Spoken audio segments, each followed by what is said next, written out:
As you're planning your event, you might need to ask your guests questions to gain metrics. Vegetarian, non vegetarian, do you drink, do you not drink, do you need help with airport transportation?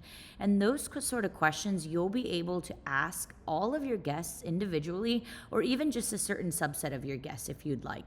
And these guest answers will be populated here within your guest list functionality in your PlanMe dashboard.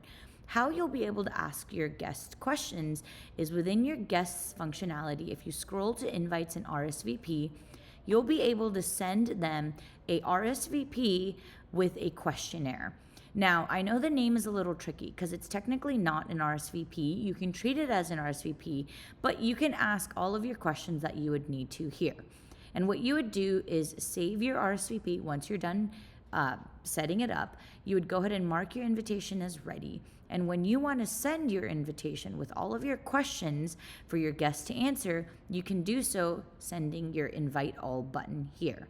And once those guests receive your invitation, whether it's through SMS or email, they will be able to answer all of the questions that you've asked them, and their questions will populate here within the PlanMe dashboard as they enter their answers. You will also see their RSVPs automatically trickling in as they answer their RSVP answers.